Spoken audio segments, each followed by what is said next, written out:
Hello guys, പുതിയ വീഡിയോയിലേക്ക് ഏവർക്കും സ്വാഗതം. അങ്ങനെ രേണുസുധീനെ പോലീസ് സ്റ്റേഷനിൽ നിന്ന് ചീത്ത പറഞ്ഞ് ഇറക്കി വിട്ടു എന്ന ഒരു വീഡിയോ കാണാനിടയായി. അപ്പോൾ ആദ്യം ആ വീഡിയോ നോക്കട്ടോ. സ്ത്രീകൾ ഇങ്ങനെ എന്തൊക്കെ എത്ര വലിയ ആളാന്ന് പറയുന്ന ഒരു സ്ത്രീക്ക് കാരണം സമൂഹത്തിൽ കേൾക്കാൻ പാടില്ലാത്ത കേൾക്കുമ്പോൾ അവർക്ക് ഫ്രസ്ട്രേഷൻ, കാര്യങ്ങൾ, ടെൻഷൻ അങ്ങനെ എല്ലാം കാണും. അതൊരു ഒരു മര്യാദയ്ക്ക് സംസാരിക്കാം. പോട്ടെ, നിങ്ങൾ വിഷമിക്കണം, ആ ഒരു വാക്ക് പ്രതീക്ഷിക്കുന്നത്. സ്ത്രീകൾ ഇങ്ങനെ എന്തൊക്കെ എത്ര വലിയ, അതായത് സോഷ്യൽ മീഡിയയിലൂടെ, യൂട്യൂബിലൂടെ അതുലിനെ പോലുള്ള ആളുകൾ, അതുൽ വ്ളോഗ്സ് അല്ലേ, കാര്യമായിട്ട് അവരെ വല്ലാണ്ട് വെറുപ്പിക്കുന്നുണ്ട്. അവരുടെ പാസ്റ്റ് ലൈഫൊക്കെ ചിക്കിച്ചകഞ്ഞ് കൊണ്ടുവരുന്നു. അവരെക്കുറിച്ച് അപവാദങ്ങൾ പറഞ്ഞ് പ്രചരിപ്പിക്കുന്നു. അവർക്ക് ഒരു തരത്തിലുള്ള സൗകര്യം തരുന്നില്ല എന്നൊക്കെ പറഞ്ഞിട്ട് അവരൊരു കംപ്ലൈൻറ്റ് കൊടുക്കാൻ വേണ്ടിയിട്ട് പോയിരുന്നു പോലീസ് സ്റ്റേഷനിൽ. അപ്പോൾ അതുമായി ബന്ധപ്പെട്ടുള്ള കാര്യങ്ങളാണ്. ഒരു വീഡിയോയും കൂടി കാണിക്കട്ടോ. അതിന്റെ സത്യാവസ്ഥ എന്താണെന്ന് വെച്ചാൽ അത് സുധിച്ചേട്ടൻ അതിനകത്ത് വ്യക്തമായിട്ട് പറയുന്നുണ്ട്. ആഫ്റ്റർ ഡെലിവറിക്കാണ് പോസ്റ്റ്മോർട്ടം എന്ന് പറയുന്ന ഒരു ഇതുണ്ട്. അതൊരു അസുഖമല്ല, അതൊരു അവസ്ഥയാണ്. മിക്ക സ്ത്രീകൾക്കും അങ്ങനെ ഉണ്ടാകാറുണ്ട്. ഡെലിവറി കഴിഞ്ഞ് ചിലപ്പോൾ 3 മാസത്തേക്ക് അങ്ങനെ നിൽക്കും, ചിലപ്പോൾ അത് 6 മാസം. അത് കഴിഞ്ഞ് അത് മാറിയില്ലെന്നുണ്ടെങ്കിൽ അവർ മാനസിക രോഗിയായി തീർന്നിട്ടുണ്ടായിരിക്കും. അപ്പൊ ഇവക്ക് ആഫ്റ്റർ ഡെലിവറിയിൽ അങ്ങനെ ചെറിയൊരു ഡിപ്രഷൻ ഉണ്ടായിരുന്നു. അത് 3 മാസം കൊണ്ട് അത് മരുന്ന് കഴിച്ച് അത് മാറുകയും ചെയ്തു. അല്ലാതെ അതൊരു മാനസിക രോഗമല്ല. അത് മിക്ക സ്ത്രീകൾക്കും അതിന്റെ സത്യാവസ്ഥ എന്താന്ന് വെച്ചാൽ അത് അപ്പോൾ ഞാൻ പറയുന്നത് വിവി here Bichu stroke Athul vlogs. രേണുസുധീനെ കുറിച്ചിട്ട് ഏറ്റവും കൂടുതൽ രായപ്പൻ രായപ്പേട്ടൻ രാജ് ടോക്സ് ഇവർ 4 പേരാണ് രേണുസുധീനെ ഇങ്ങനെ കുത്തിപ്പറിച്ച് തിന്നാൻ വേണ്ടിയിട്ട് കാര്യമായിട്ട് താല്പര്യം കാണിക്കുന്നത് തോന്നുന്നു. കാരണം രേണുസുധി എന്ന് പറയുന്നത് ഒരുപാട് ആളുകൾ രേണുസുധിയുടെ വീഡിയോസ് കാണാൻ ആഗ്രഹിക്കുന്നുണ്ട്. കൂടുതലും രേണുസുധീനെക്കുറിച്ച് കുറ്റം പറയുന്ന ആളുകൾ. ഇപ്പോൾ രേണുസുധിയെക്കുറിച്ച് നെഗറ്റീവായ രീതിയിൽ ഒരു തമ്പനയിലിട്ട് അല്ലെങ്കിൽ ഒരു ക്യാപ്ഷൻ ഇട്ട് ഇറക്കിയിട്ടുണ്ടെങ്കിൽ കാണാൻ ഇഷ്ടം പോലെ ആൾക്കാരാണ്. രേണുസുധിക്കെതിരെയാണ് ഗാലറി മൊത്തം. പൊതുവേ രേണുസുധീനെ ഇങ്ങനെ കയറി വരുന്ന സമയത്ത് രേണുസുധീനെ മൊത്തത്തിലെങ്ങനെ ആക്രമിക്കാൻ പറ്റും, താഴ്ത്തിടാൻ പറ്റും എന്നാണ് പൊതുവെ ആളുകളുടെ ഒരു താല്പര്യം തോന്നുന്നു. രേണുസുധീനെ സപ്പോർട്ട് ചെയ്തിട്ട് ആരെങ്കിലും കമൻറ്റ് ചെയ്യുക, വീഡിയോ ചെയ്തിട്ടുണ്ടെങ്കിൽ തെറിവിളിയാണ് അതിൻ്റെ താഴെ ഭൂരിഭാഗം. ഒരു 10 കമൻറ്റ് വരികയാണെങ്കിൽ 1 കമൻറ്റൊക്കെ രേണുസുധീനെ സപ്പോർട്ട് ചെയ്തിട്ടൊക്കെ ഉണ്ടാവുള്ളൂ, ബാക്കിയൊക്കെ ഓപ്പോസിറ്റ് ആയിരിക്കും പൊതുവെ. അതാണ് അതിൻ്റെ ട്രെൻഡ്. ഇവിടെ പറഞ്ഞു വരുന്നത് അതുൽ വ്ളോഗ്സ് അതുലിനെതിരെ രേണുസുധി ഒരു കംപ്ലയിൻറ്റ് രജിസ്റ്റർ ചെയ്യാൻ വേണ്ടി പോലീസ് സ്റ്റേഷനിൽ പോയി. അപ്പോൾ അതുലിനെയും വിളിച്ചിട്ടുണ്ടായിരുന്നു പോലീസുകാരും. ഈ കംപ്ലയിൻറ്റ് ഇങ്ങനെ വന്നല്ലോ, അവർ പരാതിയായിട്ട് എടുക്കുകയാണ്. അപ്പോൾ അവിടെ രേണുസുധീനെ വിളിച്ചിട്ടുണ്ടായിരുന്നു. രേണുസുധി പക്ഷേ എന്തോ ഷൂട്ടിങ്ങിൻ്റെ തിരക്കായിട്ട് രേണുസുധിക്ക് വരാൻ പറ്റിയത് രേണുസുധിയുടെ അച്ഛനാണ് വന്നതെന്നാണ് പറയുന്നത്. അപ്പോൾ അതുലിങ്ങനെ വീഡിയോസ് കാണിച്ചു കൊടുത്തിട്ട് ഞാൻ ഇങ്ങനെയാണ് വീഡിയോ ചെയ്യണത്, ഇതാണ് ഞാൻ ചെയ്ത വീഡിയോസ് എന്നൊക്കെ. അപ്പോൾ അവർ കൺവിൻസ്ഡായി. അതായത് പോലീസുകാർ ഇത് കേസ് എടുക്കാൻ പറ്റില്ല, കാരണം ആവിഷ്കാര സ്വാതന്ത്ര്യം എന്നുണ്ട്. ആവിഷ്കാര സ്വാതന്ത്ര്യം. അപ്പോൾ അങ്ങനെ കേസ് എടുക്കാണ്ടിരുന്നു. അതിനുശേഷം അതൊക്കെ കഴിഞ്ഞിട്ട് പിന്നെ ഒരു ദിവസമാണ് രേണുസുധി ഷൂട്ടിംഗ് കഴിഞ്ഞിട്ട് ഫ്രീ ആയിട്ട് ചേച്ചീനെയും കൂട്ടിയിട്ട് പോലീസ് സ്റ്റേഷനിൽ പോകുന്നു. പോലീസ് സ്റ്റേഷനിൽ പോകുന്ന സമയത്ത് അവരത് കേസ് എടുക്കാൻ പറ്റില്ല എന്നൊക്കെ പറഞ്ഞിട്ട് രേണുസുധീനെ ചീത്ത പറഞ്ഞു എന്നാണ് രേണുസുധി പറയുന്നത്. ഇതാണ് സംഗതി. അപ്പോൾ രേണുസുധി കരയാണ്. അപ്പോൾ ഏതൊരു മീഡിയക്കാർ അവിടെ കൂടെ ഉണ്ടായിരുന്നു. മീഡിയക്കാർ അവരുടെ ഇങ്ങനെ ബൈറ്റ് ഇങ്ങനെ എടുക്കുകയാണ്. ഇതാണ് സംഗതി. അപ്പോൾ രേണുസുധി കരയുന്നു. രേണുസുധി ഒരു കംപ്ലയിൻറ്റ് രജിസ്റ്റർ ചെയ്യാൻ വേണ്ടി പോയപ്പോൾ പോലീസുകാർ അത് കേൾക്കുന്നില്ല, ചീത്ത പറഞ്ഞ് ഇറക്കി വിട്ടു. ഒരു സ്ത്രീയോട് ഇങ്ങനെ കാണിക്കാൻ പാടുണ്ടോ, ജനമൈത്രി പോലീസ് ഇങ്ങനെയാണോ വേണ്ടത് എന്നൊക്കെ പറഞ്ഞിട്ടാണ് അവരുടെ സങ്കടം. അവരങ്ങനെയാണ് കരയുന്നത്. അപ്പോൾ ഇതിന് രാജപ്പനൊക്കെ ചെയ്തുള്ള വീഡിയോ എന്ന് പറഞ്ഞിട്ടുണ്ടെങ്കിൽ വളരെ, അതായത് ഒരാൾ കരയുമ്പോൾ പോലും അതിന് സപ്പോർട്ട് ചെയ്യാത്ത രീതിയിൽ, അവർ കരയുമ്പോൾ അതിന് സപ്പോർട്ട് ചെയ്യണമെന്നല്ല, നമ്മളൊരു മിനിമം മഞ്ചപ്പറ്റി കാണിക്കണമെന്ന് ഞാൻ പ്രതീക്ഷിക്കുന്നു. അതായത് അല്ല എന്ന് കരുതിയിട്ട് ഇപ്പോൾ അവരുടെ കംപ്ലയിൻ്റ് എടുക്കുകയാണോ പോലീസുകാർ വേണ്ടത്? അല്ല, അങ്ങനെ ചെയ്യാൻ പറ്റില്ല. അത് അവർ നോക്കിയിട്ടാവും സംഗതി ഉണ്ടാവും. അത് ഞാൻ ഇവിടെ ആലോചിക്കണതേ, രേണുസുധി എന്നുള്ള ഒരു വ്യക്തിനെ മൊത്തത്തിലാണോ ആളുകൾ അടച്ചാക്ഷേപിക്കുന്നത്, അത് അവർ ചെയ്യുന്ന ചില പ്രവൃത്തികളെയാണോ എന്ന് എനിക്കിപ്പോൾ സംശയമുണ്ട്. ഞാൻ വിചാരിച്ചിരുന്നത് രേണുസുധി എന്ന വ്യക്തി ചെയ്യുന്ന ചില പ്രവൃത്തികളോടാണോ തോന്നുന്നു. അത് ഏത് പ്രവൃത്തികളാണ് അവർ ഉദ്ദേശിക്കുന്നത് മനസ്സിലാക്കുക. അതായത് രേണുസുധി നുണകൾ പറയുന്നു എന്നാണ് ആളുകളുടെ ഒരു പൊതുവെയുള്ള ഒരു കാഴ്ചപ്പാട് തോന്നുന്നു. അങ്ങനെയാണ് പൊതുവെ കമൻറ്റിലൊക്കെ കാണാൻ കേട്ടോ. രേണുസുധി നുണ പറഞ്ഞു, അപ്പോൾ അത് നുണയാണ്, അതപ്പോൾ സത്യം ഞങ്ങളുടെ കയ്യിലുണ്ട് എന്നൊക്കെ പറഞ്ഞിട്ട് കുറേ ആൾക്കാരെ ഓഡിയോ ഒക്കെ ആയിട്ട് ഇങ്ങനെ തപ്പി പിടിച്ച് ഇങ്ങനെ അതുമായിട്ട് ഇങ്ങനെ വരുന്നുണ്ട്. അത് ആളുകളിലേക്ക് എത്തിക്കാൻ വേണ്ടിയിട്ട്, പരമാവധി ആളുകളിലേക്ക് എത്തിക്കാൻ വേണ്ടിയിട്ട് അതിലിടുന്ന ക്യാപ്ഷനും തമ്പനയിലൊക്കെ വളരെ മിസ്ലീഡ് ചെയ്യുന്ന രീതിയിലും ഒക്കെ സംഗതിയാണ്. അതുലിൻ്റെയൊക്കെ തമ്പനയിലും ക്യാപ്ഷനൊക്കെ കണ്ടിട്ടുണ്ടെങ്കിൽ ഉള്ളിലുള്ള കണ്ടൻറ്റായിട്ട് ഒരു ബന്ധമുണ്ടാവില്ല. വേറെത്തൊക്കെ പറയും. ആ ബിച്ചു സ്റ്റോക്കാണ് ഇതിൽ ഏറ്റവും വയലൻറ്റ് മോഡിൽ രേണുസുതിക്കെതിരെ വീഡിയോ ചെയ്യുന്ന ആളായിട്ട് എനിക്ക് തോന്നിയില്ല. ബിച്ചു സ്റ്റോക്ക് എന്ത് അവൻ അങ്ങനെ അങ്ങോട്ട് കടിച്ച് പുറക്കുന്നുള്ള ലെവലിലാണ് അവൻ്റെ വീഡിയോസൊക്കെ. രേണുസുധീനെ ഭയങ്കരമായിട്ട് ഇങ്ങനെ ഒരു, അത് മൂപ്പരെ മൊത്തത്തിൽ ശൈലി എങ്ങനെയാണോ എന്താണെന്നാവോ. എന്തായാലും എനിക്കിത് വളരെ വലിയ രീതിയിലുള്ള ഒരു വ്യക്തിനെ ഒരു തരത്തിൽ ജീവിക്കാൻ സമ്മതിക്കാത്ത രീതിയിലുള്ള ട്രാപ്പിംഗ് ആയിട്ടാണ് എനിക്ക് പലപ്പോഴും ഫീൽ ചെയ്തിട്ടുള്ളത്. രേണുസുധി ചെയ്യുന്ന കാര്യങ്ങളോട് ഉള്ള ഒരു പ്രതികരണം എന്ന രീതിയിൽ ഞാനത് പരമാവധി എടുക്കാൻ ശ്രമിക്കലുണ്ട്. പക്ഷേ എന്താ കാര്യം എന്ന് വെച്ചാൽ ഒരാൾ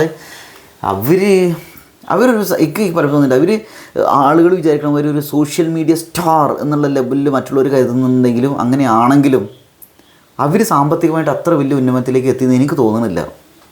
ലക്ഷങ്ങൾ അവർ വരുമാനം വാങ്ങുന്നില്ല, ഒന്നും വാങ്ങുന്നില്ല. അവർ ജീവിക്കാനുള്ളൊരു കാശ് ഉണ്ടാക്കിയിട്ട് ഇങ്ങനെ ജീവിച്ചുകൊണ്ടിരിക്കുന്ന ഒരാളായിട്ടാണ് എനിക്ക് തോന്നുന്നത്.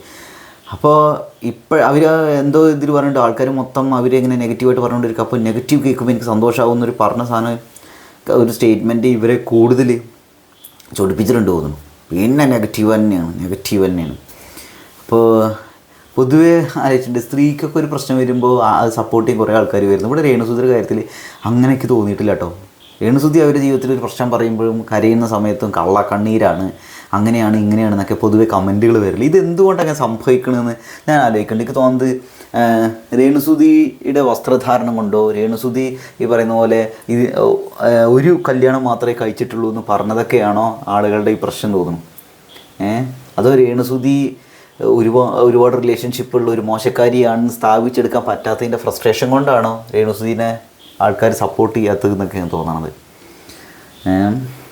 എന്തായാലും ബിഗ് ബോസിൻ്റെ ഒരു ടൈം കൂടി ആയപ്പോഴേ ആളുകൾക്ക് മൊത്തത്തിൽ അടി പതറി ഓർമ്മ തോന്നുന്നു. എങ്ങനെയെങ്കിലും ഓളെന്ന് പരമാവധി ചവിട്ടി താഴ്ത്തുക എന്നുള്ളൊരു സംഗതി തോന്നണം. എനിക്ക് രേണുസുധിക്കെതിരെ വീഡിയോ ചെയ്യുന്ന ആളുകളുടെ അത് അവരുടെ ആറ്റിറ്റ്യൂഡായിട്ടാണ്, നമുക്ക് ഒന്നും പറയാൻ പറ്റില്ല. അവർക്ക് എല്ലാവർക്കും ആവിഷ്കാര സ്വാതന്ത്ര്യം ഉണ്ടല്ലോ. അപ്പോൾ അത് ആ ലെവലിൽ വെച്ചിട്ട് എന്തുവേണം ചെയ്യാൻ പറ്റും, അതിന് നമ്മൾ റെസ്പെക്റ്റ് ചെയ്യണം. പക്ഷേ എനിക്കിത് തോന്നിയിട്ടുള്ളൊരു കാര്യം എന്ന് വെച്ചാൽ ഇവർ ഈ തെളിവുകൾ എന്ന രീതിയിൽ കുറേ സംഗതി വെക്കുന്നുണ്ടല്ലോ.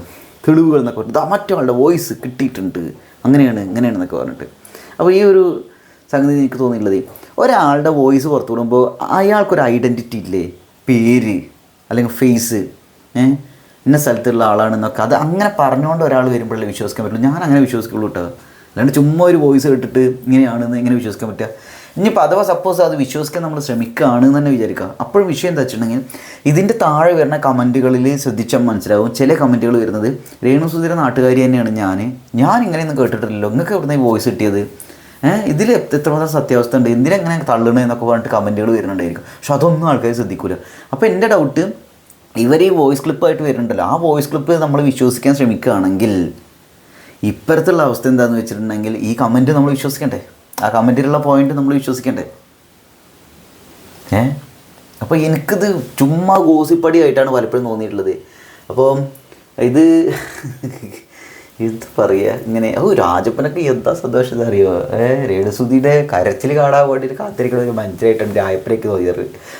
തന്ത വൈബ് അടിച്ചിരിക്കണ ഒരു ചെഗായാണ് രായപ്പനായിട്ടൊക്കെ തോന്നിയിട്ടുള്ളത്. ഇയാൾ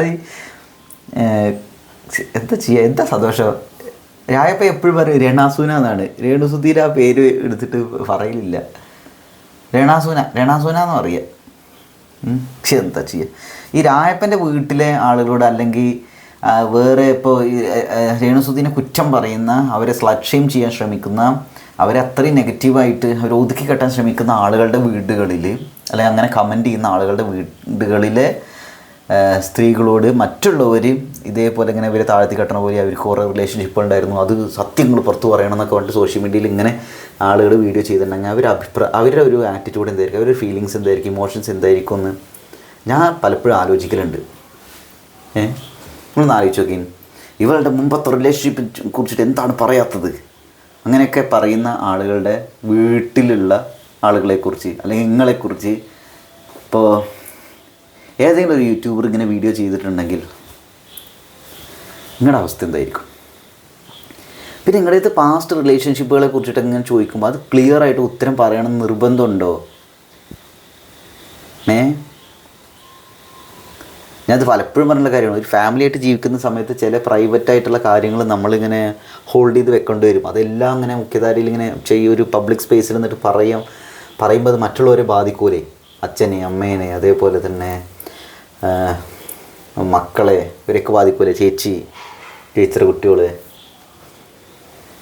പക്ഷെ ഇവിടെ തോന്നല്ല അവളതങ്ങനെ പറയണം. എനിക്ക് തോന്നുന്നത് രേണുസുതി ഒരു കല്യാണമേ കഴിച്ചിട്ടുള്ളൂ എന്ന് പറഞ്ഞിടത്ത് എന്തോ പിശക് പറ്റിയായിരുന്നു തോന്നുന്നു കേട്ടോ. രേണുസുതി അതിൽ പറയില്ലേ പക്ഷെ അത് പറയുന്നുണ്ട് ഞാൻ അങ്ങനെ തന്നെ എടുത്തറിഞ്ഞു. ഒരു കല്യാണം കഴിച്ചിട്ടുള്ളൂ എന്നല്ല, നിയമപരമായ ഒരു കല്യാണമേ കഴിച്ചിട്ടുള്ളൂ, അത് കൊല്ലശുദ്ധിയുമായിട്ടാണ് എന്നാണ് അതിൽ പറയുന്നത്. ഞാനതിന് അങ്ങനെയാണ് എടുക്കുന്നത്. എന്ന് വെച്ചാൽ ഒരു പക്ഷേ ഞാൻ പല വീഡിയോയിലും പറഞ്ഞിട്ടുള്ള കാര്യമാണ്, ഇതിനു മുമ്പ് അവർക്ക് വേറെ റിലേഷൻഷിപ്പ് ഉണ്ടായിരിക്കാം, പ്രണയം ഉണ്ടായിരിക്കാം, ഇനിയിപ്പോൾ അഥവാ ലിവിങ് ടുഗദർ ഉണ്ടെങ്കിൽ തന്നെ എന്താണ് പ്രശ്നം? ഇവർ കൃത്യമായിട്ട് സ്റ്റേറ്റ് ചെയ്യുന്നുണ്ടല്ലോ നിയമപരമായിട്ട് ആകെ ഒരു കല്യാണമേ കഴിച്ചിട്ടുള്ളൂ എന്ന് അല്ലേ? പിന്നെന്താ ഇവിടുത്തെ പ്രശ്നം? അപ്പം അതുമായി ബന്ധപ്പെട്ടുള്ള കാര്യങ്ങൾക്കൊരു ഇതായില്ലേ, ഒരു ക്ലാരിറ്റി ആയില്ലേ? അപ്പോഴും വേറൊരു ചിങ്ങായുടെ കൂടെ കുറച്ച് കാലം ഇവർ ജീവിച്ചിട്ടുണ്ട്, അങ്ങനെ അവരുടെ കൂടെ കഴിഞ്ഞിട്ടാണ്, അയാളെ തേച്ചിട്ടാണ് വന്നതെന്നൊക്കെ. ഈ തേച്ചിട്ടാണെന്നുള്ളൊരു പോയിൻ്റ് കൂടെ അത് ആൾക്കാരങ്ങനെ പലതും പറഞ്ഞ് വരുത്തുന്നുണ്ടായിരിക്കും. ഒരാളുടെ കൂടെ ഇതിനു മുമ്പ് ജീവിച്ചിട്ട് എന്നിട്ട് അയാളിൽ നിന്നും മാറി വന്നിട്ടാണ് കൊല്ലസുതിയുടെ കൂടെ ജീവിച്ചതെന്ന് പറയുമ്പോൾ അതിനിപ്പോൾ എന്താ പ്രശ്നം? നിയമപരമായിട്ട് ഇവർ ഒരു വിവാഹമേ കഴിച്ചുള്ളൂ, അത് കൊല്ലസുതിയായിട്ടാണ് നല്ല ഒരു പോയിൻ്റ്. അപ്പോൾ അതവർ പറയുന്നത് സത്യമല്ലേ? നിയമപരമായിട്ടൊരു കല്യാണമല്ലേ കഴിച്ചിട്ടുള്ളൂ. അപ്പോൾ വേറെ ചിലർ പറയുന്നത് ഇതുപോലത്തെ 3ാമത്തെ കല്യാണം 4ാമത്തെ കല്യാണത്തേക്ക് പോകണമെന്നൊക്കെ. അതിന് അഥവാ അങ്ങനെ ആണെങ്കിൽ എന്താ പ്രശ്നം? എന്താ ചുമ്മാ തള്ളി മറിക്കല്ലേ? ഒരാളുടെ സ്വഭാവത്തിന് എല്ലാ രീതിയിലും ഇങ്ങോട്ട് അത്തപ്പതിപ്പിച്ച് തരം താഴ്ത്തി ഒറ്റപ്പെടുത്തി ഇങ്ങനെയൊക്കെ ഈ പറയുന്ന ആളുകളൊക്കെ ഡീസൻ്റ് ആണല്ലോ. പക്ഷെ എന്താ അവസ്ഥ? എനിക്ക് തോന്നണതേ ഈ സാമ്പത്തികമായിട്ട് ഒരു ഉന്നമനത്തിലെത്താത്ത ആളുകൾ എല്ലാം ഒരാളാണ് രേണുസുതി. അതുകൊണ്ടായിരിക്കും ഒരു പക്ഷേ ഇതിങ്ങനെ കേട്ടോണ്ടിരിക്കുന്നതിൻ്റെയൊക്കെ ഒന്ന് ശീല വിചാരിച്ചിട്ട് തോന്നുന്ന സംഗതി. അത്യാവശ്യം കാശുള്ള ടീംസ് തുണി അധികം ഇല്ലാണ്ട് അഭിനയിച്ചാലും അല്ലെങ്കിൽ എന്തെങ്കിലും പറഞ്ഞാലും ചെയ്താലും 5 കിട്ടിയാലും 10 കിട്ടിയാലും ഇവിടെ ആയിരിക്കും ഒരു വിഷയമില്ല അല്ലേ? നോക്ക്, സണ്ണി ലിയോണിനൊക്കെ ഭയങ്കരമായിട്ട് സപ്പോർട്ട് ചെയ്യും, പക്ഷെ രേണുസുതിനെ സപ്പോർട്ട് ചെയ്യില്ല. കാരണം രേണുസുതി അഹങ്കാരിയാണെന്ന്. രേണുസുതിയുടെ ഡ്രസ്സിങ് ശരിയല്ല എന്നൊക്കെ. എന്താ ഇവിടെ ഉദ്ദേശിക്കണത്? ഇതാ കമൻറ്റുകൾ വായിച്ചാൽ നമുക്ക് മനസ്സിലാവും. ആണുങ്ങളല്ല പെണ്ണുങ്ങളാണ് രേണുസുതിയെ കൂടുതൽ ഇങ്ങനെ കൂത്തണത്, ഇങ്ങനെ വിമർശിക്കണത്. പെണ്ണിന് ശത്രു പെണ്ണെന്നെ അല്ലേ? രേണുസുതിയുടെ കാര്യത്തിൽ എനിക്ക് അങ്ങനെ തോന്നിയത്. പിന്നെ ഇത് കുറച്ച് എഡ്യൂക്കേറ്റഡ് ആയ ആളുകളൊക്കെ, കുറച്ച് ലിബറലായി ചിന്തിക്കുന്ന ആളുകളെ ഒക്കെ രേണുസുദീനെ അവരെ വഴിക്ക് വിടുക, അവർ ജീവിക്കാൻ കഷ്ടപ്പെടുന്ന ആളാണ്, അവരങ്ങ് ജീവിച്ചോട്ടെ എന്ന് പറഞ്ഞുകൊണ്ടിരിക്കുമ്പോൾ ഈ ബുദ്ധിയും വിവരം ബോധമൊന്നും ഇല്ലാത്ത ആളുകളാണ് വന്നിട്ട് ഇങ്ങനെ പറയുന്നു കൂടുതലും രേണുസുദീനെ ഇങ്ങനെ കുറ്റപ്പെടും. അതായത് സദാചാരം വെച്ച് സംസാരിക്കുന്നത്. ഒരു റിലേഷൻഷിപ്പ് ഉണ്ടാവുക, ആ റിലേഷൻഷിപ്പിൽ നിന്ന് പുറത്തു വരിക എന്നൊക്കെ പറഞ്ഞാൽ ഈ കാലഘട്ടത്തിൽ സ്വാഭാവികമായ കാര്യമാണ്. അതെന്താ മനസ്സിലാക്കാത്തത്? ഒരാൾക്കൊരു റിലേഷൻഷിപ്പ് ആദ്യം ഉണ്ടായിരുന്നു, ഒരു പ്രണയം ഉണ്ടായിരുന്നു വിചാരിക്കുക, അതിന്ന് അവരിപ്പോൾ ഒരുമിച്ച് ജീവിച്ചു വിചാരിക്കുക, എന്നിട്ട് അവർക്കത് സെറ്റാവില്ല തോന്നുന്നുണ്ടെങ്കിൽ അതിന്ന് മാറി വന്നിട്ടുണ്ടെങ്കിൽ എന്താണ് പ്രശ്നം? ഇനി സെറ്റാവില്ല എന്ന് പറഞ്ഞിട്ടുണ്ടെങ്കിൽ ചിലപ്പോൾ തേപ്പ് മാത്രമായിട്ട് നിങ്ങൾ എടുക്കല്ലേ? അത് ചിലപ്പോൾ സാമ്പത്തികമായ വിഷയങ്ങൾ കൊണ്ടോ അല്ലെങ്കിൽ ശാരീരികമായ പ്രശ്നങ്ങൾ കൊണ്ടോ മാനസികമായ വൈകാരികമായ ഐക്യത്തിൻ്റെ കുറവ് കൊണ്ടോ അല്ലെങ്കിൽ വേറെ എന്തെങ്കിലും വിഷയങ്ങൾ കൊണ്ടൊക്കെ ആയിരിക്കും അവർ പിരിഞ്ഞിട്ടുണ്ടായിരിക്കുക. നമുക്കറിയാത്ത കാരണങ്ങളുണ്ടായിരിക്കും. അത് നിങ്ങൾ വേറൊരു രീതിയിൽ തന്നെയായിട്ട് എടുക്കല്ലേ? ഇത് മറ്റേ കുത്തിക്കഴപ്പാണെന്നൊക്കെ പലരും പറയുന്നത്. നിങ്ങളെന്തിനാണ് ഈ രീതിയിൽ തന്നെ ചിന്തിക്കണത്? ഈ ആൾക്കാർ 2 പേര് ഒരുമിച്ച് ജീവിക്കണോ, അവർ പിരിയുന്നു എന്ന് പറഞ്ഞാൽ എന്തിനാണ് അതിൻ്റെ കാരണങ്ങൾ അന്വേഷിച്ച് പോണ്? ഇപ്പോൾ നമ്മുടെ അവരുടെ പേരെന്താണ്, റാഫി ഡിക്കും അവർ പാർട്ട്ണറായിട്ട് ഇപ്പോൾ സെപ്പറേറ്റഡ് അല്ലേ? എന്താ മഹ്മൂന മുന്നേ സംഗതി എനിക്ക് മനസ്സിലായിട്ടുണ്ട് തോന്നുന്നു. എന്നാലും ഒരു വീഡിയോ ചെയ്തായിരുന്നു ഇതിനെക്കുറിച്ചിട്ട്. അപ്പോൾ അവർ സെപ്പറേറ്റഡായി, അവർ കാരണമൊന്നും പറഞ്ഞില്ല, അവർ സെപ്പറേറ്റഡായി. അപ്പോൾ അതിനൊക്കെ നിങ്ങൾക്ക് അംഗീകരിക്കാൻ പറ്റും ആ ഒരു കാര്യത്തെ. ഇവിടെ രേണുസുതിക്ക് ഒരു റിലേഷൻഷിപ്പ് ഉണ്ടായിരുന്നു പറഞ്ഞത് അതിൻ്റെ കാരണമാണ് നിങ്ങൾക്ക് അന്വേഷിച്ച് പോകേണ്ടത് അല്ലേ, ചെകഞ്ഞ് കണ്ടുപിടിക്കണത്. പക്ഷെ എന്ത് കഷ്ടമാണിത്. പിന്നെ വേറെ ചിലവരിങ്ങനെ ഇടുന്നുണ്ട്, രേണുസുതി എന്താ ഇന്ന കാസ്റ്റിൽ നിന്നും ഇന്ന കാസ്റ്റിലേക്ക് മാറിയ ആളാണെന്നൊക്കെ. അതിപ്പോൾ ആരെങ്കിലും എന്തപ്പോൾ അങ്ങനെയൊക്കെ ഒരു കമൻറ്റ് ചെയ്യേണ്ട കാര്യം എന്താ? അല്ല എന്താ ഉദ്ദേശിക്കണം? അപ്പോൾ ഇത് വേറെ എന്തോ ഒരു സൂക്കേടായിട്ടാണ് എനിക്ക് തോന്നുന്നത്. കുറേ ആൾക്കാർ ഫ്രസ്ട്രേഷൻ തീർക്കണം, അല്ലെങ്കിൽ നമുക്ക് ഫേക്ക് കുലസ്ത്രീ ചമയാണ് തോന്നുന്നു. ഇങ്ങനെ ആയിരിക്കണം, പെണ്ണെന്ന് പറഞ്ഞാൽ ഇങ്ങനെ ആയിരിക്കണം, അടങ്ങി ഒതുങ്ങി വീട്ടിലിരിക്കണം, ഇപ്പോഴത് തുള്ളി കളിച്ച് നടക്കണമെന്നൊക്കെ. എന്താ ഉദ്ദേശിക്കണം? അവർ ജോലി ചെയ്ത് ജീവിക്കുമ്പോൾ അത് സഹിക്കാൻ പറ്റുന്നില്ല ആളുകൾക്ക് അല്ലേ. അതായത് നമ്മൾ രേണുസുദീനെ എല്ലാ രീതിയിലും ഞാൻ എല്ലാ രീതിയിലും സപ്പോർട്ട് ചെയ്യണമെന്നല്ല കേട്ടോ. ഒരു വ്യക്തിനെ എല്ലാവരും കൂടി ഇങ്ങനെ കോർണർ ചെയ്യുമ്പോഴേ, ഇങ്ങനെ അല്ലാണ്ട് ഹരാസ് ചെയ്യുമ്പോഴേ സഹിക്കാൻ പറ്റില്ല. അത് ആണ് പെണ്ണ് അങ്ങനെ നോക്കിയിട്ടൊന്നുമല്ല. ഇതിപ്പോൾ ആരായാലും നിങ്ങൾക്കിടയിൽ ആരും നിങ്ങൾക്ക് ഇങ്ങനെ ഒരു അവസ്ഥ ഒന്ന് ആലോചിക്കും. ഓരോ ദിവസവും അവരനുഭവിക്കുന്ന ബുദ്ധിമുട്ട് ഒരാളുടെ അടുത്തൊന്ന് ഹൃദയം തുറന്ന് സംസാരിക്കാൻ പറ്റുമോ? ഒന്ന് പുറത്തിറങ്ങി നടക്കാൻ പറ്റും? ഇതന്നെ അവസ്ഥകൾ. ഫുള്ള് നെഗറ്റീവ്, ഫുള്ള് എന്ത് ചെയ്താലും നെഗറ്റീവ്.